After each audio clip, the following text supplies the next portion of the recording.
Portable TV. Come watch with me.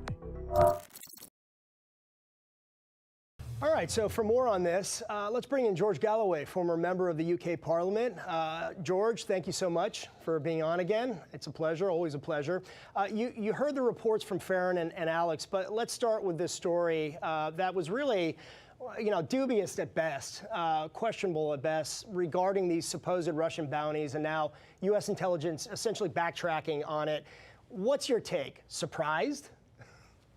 Well, as Shakespeare might put it, it was always balderdash, or in American English, baloney. It wasn't aimed at Russia at all. It was aimed at Donald Trump. The whole story was a part of that jigsaw of Russiagate, from the Mueller inquiry to the hotel escapades of Donald Trump decades ago, which never happened. No evidence was ever provided. And this was another one, John. It was baloney. The idea that the Taliban required bounties from Russia to kill or try to kill members of occupation armies on their territory, it can only have come from people who knew nothing about the Afghans, nothing about how they fought every invasion from Alexander the Great through all the British invasions, through the Russian invasion, and through the United States, UK, and other allied invasion of their country. Afghans fight foreigners on their soil. It's not hard to understand why, and they don't need paying. But of course, there was one country that did pay Afghan fanatics to kill foreign occupation soldiers. And that country was the United States, which literally paid per head of Russian soldiers in the 1980s, killed by the fathers of today's Taliban, maybe the grandfathers or the fathers of today's Taliban. So you can see where the idea came from, John. Look, as far as this story goes, there are so many holes and questions, right off the bat. It was definitely, as I said, it was a dubious story, and time, of course, lo and behold, it comes up during the election.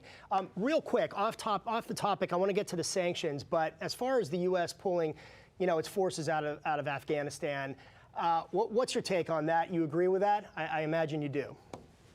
I'll believe it when I see it. But mission not accomplished will have to be what you call this one. 20 years, $2 trillion, 2,400 dead Americans, and many hundreds of British dead also, to achieve absolutely nothing. The same people that were in power in Afghanistan when we began this war 20 years ago will very quickly be back in power, John, within weeks of the foreign forces withdrawing.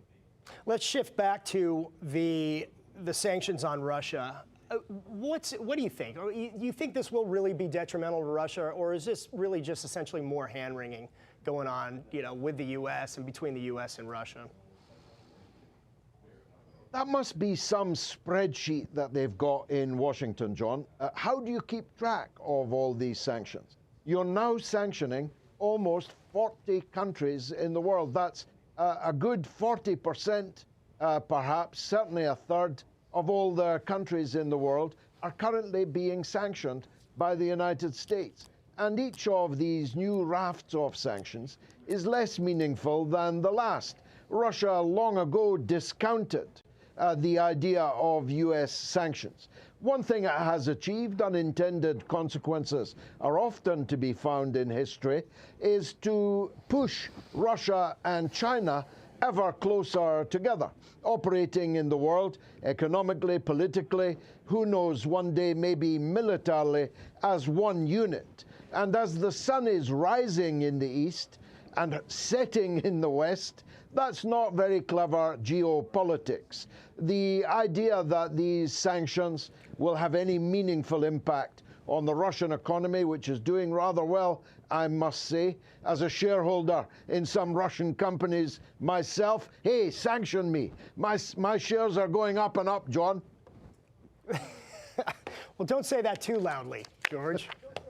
Be careful. Anyway, George Galloway, sir, you know, I could have you on and talk at length about this, but we got to cut it there. So thank you very much. I appreciate it. Thank you.